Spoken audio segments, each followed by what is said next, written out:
Alam natin may sigalot pa rin diyan sa leadership ng Senate. How is this affecting your preparation for the upcoming trial? Dinidispute ni Alan Sa- Peter Cayetano yung acting Senate presidency ni Gatchalian.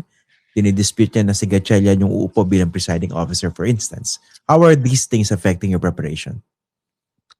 Well, Christian, wala naman siyang epekto sa preparation namin, no? Kasi our appreciation is this is a constitutional duty to have a trial forthwith regardless of who is the presiding officer. Sabi ko nga, this is not a question of si Alan Peter ba yan? Si Senator Win ba yan?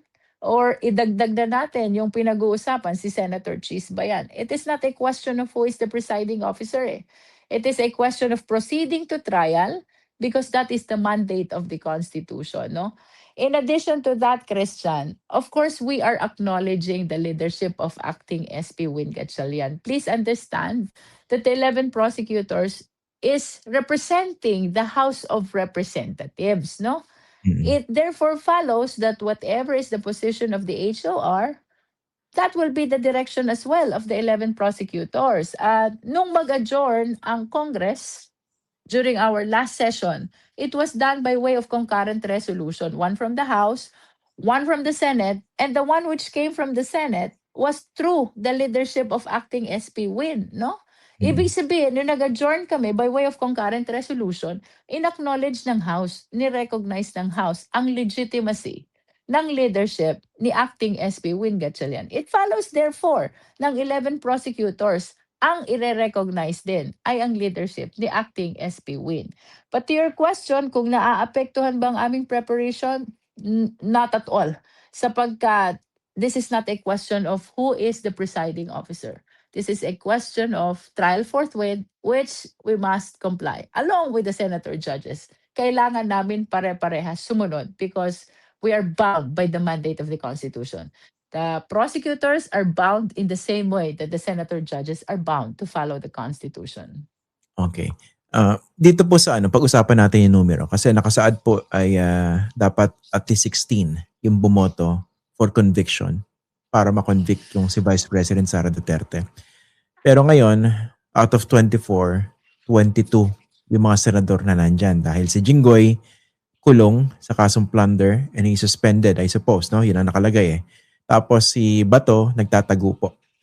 So, ano yung numero sa tingin niya na dapat sundin? 16 pa rin po ba? Or 2/3 nung senators who are within the coercive powers of the Senate? Alam mo, Christian, blessing in disguise yung nangyari doon sa change of leadership. Because it paved way for the people to look into this case of Avellino versus Cuenco na nasundan naman pala ng marami pang kaso, no? Na ang quorum ay na-reduce depending on the number of the members of the Senate who are within, as you have said, the coercive means of the Senate, no? But I want to add something to that. Let us remember the mandate of the Constitution. Bakit may senador? That is to represent the interest of the Filipino people, no? Pero kung ang senador nakakulong, kung ang senador nagtatago, kung ang senador nasa hospital, kung ang senador nasa abroad, can you honestly say that they are representing the interest of the people? Definitely not. At kung hindi, why would you consider them in determining the quorum or even the required number of votes for the purpose of the conviction in the impeachment trial? That is just my take. So, to answer your question, dapat ang determination ng threshold will depend on the number of senators within only the coercive means of the Senate. Because sila lang yung pwede mong sabihin they are really discharging their duty of representing the interest of the Filipino people. With all due respect kay Senator Bato, who is now in hiding ngayon.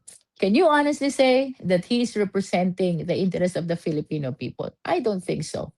So why are we going to consider him for the purpose of determining the required number of votes for the purpose of conviction or even for the purpose of acquittal? Opo. Dagdagan ko lang po yung mga scenarios, no? Please indulge me. Okay, ngayon bawasan 2 senador yung 24. So 22 po. Okay.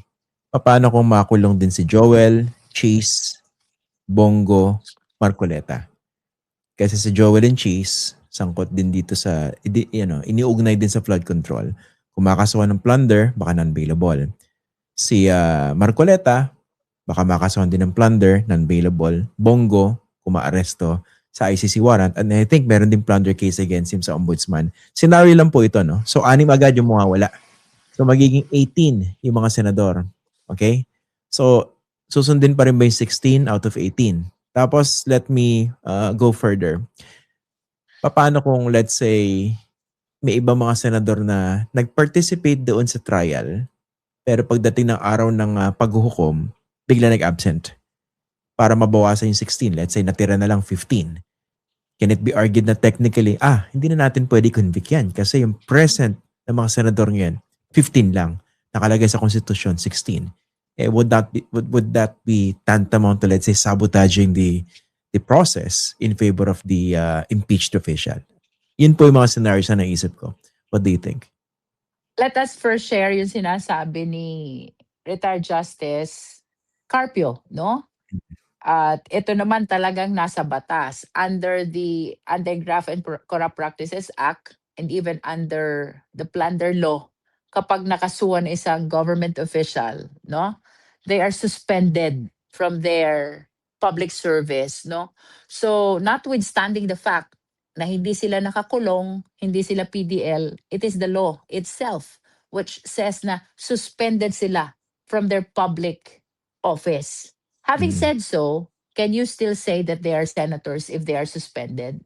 This is with respect to those na may kaso o makakasuhan ng plunder or violation of anti-graft, no?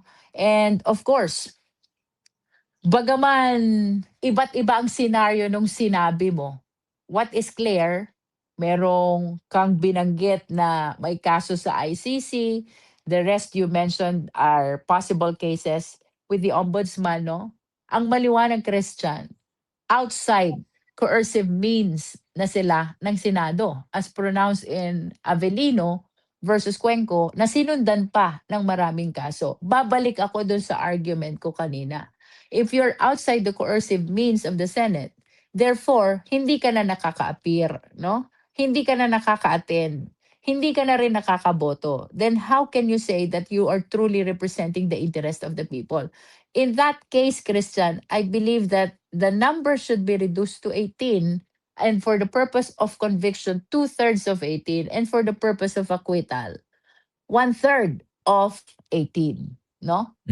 That's my take. No? Paano To yung your pangatlong scenario? question, paano kung naka-attend? Tapos biglang nawala nung magbobotohan na.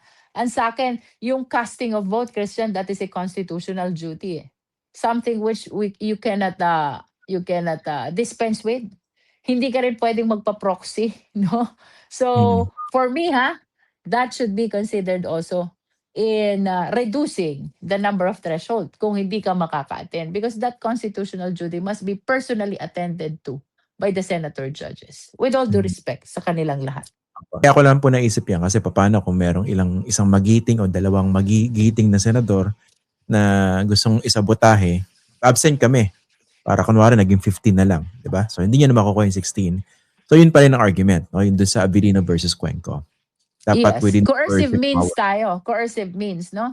And I think that is aligned dun sa sinasabi ko kanina na ang purpose kaya may senador is to represent the Filipino people. But if you're outside the coercive means already, how can you truly represent the people, no? Nakakulong, nasa abroad, nagtatago, kinuha ng ICC, nasa ospital. Definitely, you are precluded already from discharging your duty as a senator, specifically in representing the interest of the people, no? In that case, dapat nire-reduce para yung decision ng Senate, which is a collegial body, or the impeachment court, will be truly representative of the interest of the Filipino people. Ano naman po, bilang panghuli, no? Ano pong tingin niyo rito sa naging tugon ng kampo ni Sara Duterte doon sa impeachment complaint dyan sa Senado at saka yung pagpapadismiss? Well, it's a non-answer. Yun ang aming appreciation dun sa kanilang sagot sa articles of impeachment. As a matter of fact, consistent sila. Christian, no? Mm. Kasi doon sa first impeachment natin, 19th Congress, yun na din. Constitutional, procedural, technical issues. Pagdating sa Justice Committee, yun din ang sagot. 20th Mm. Congress na to, Justice Committee, yun din ang sagot. Constitutional, procedural, and technical. Pagdating sa impeachment court, they just rehashed all the issues that were raised in the Justice Committee, no? So, ako, I want to make reservation pagdating dito sa pre-trial, no? Dapat ilabas na nila kung anong kanilang defense because under the rules, yung hindi mo ilalatag during the pre-trial, you cannot anymore present that during the trial. Witnesses which are not submitted during the pre-trial or evidence which are not submitted during the pre-trial cannot be presented during the trial. So last opportunity nila to, pre-trial conference. After this pre-trial conference at wala talaga sang inilabas, then I can honestly say baka wala ngang ebidensya ang respondent. At mako-convict kung walang ebidensya. Ang problema, baka idaan sa drama tsaka sa propaganda. Kasi hindi naman po ito purely legal, hindi po ba? Yeah, that's Kita correct. niyo na, That's correct. kinakawawa. That is why the dissemination of information is very significant in this particular case, no? At sana makatulong natin people in the media like you, people in the mainstream and in the social media, sana'y maging responsible po tayo in disseminating accurate information lang in as far as this impeachment trial is concerned. Dapat po maintindihan ng sambayanang Pilipino because apart from the impeachment court, we have a court of public opinion. And I honestly believe mas powerful itong court of public opinion if indeed ay maninindigan ang sambayanang Pilipino.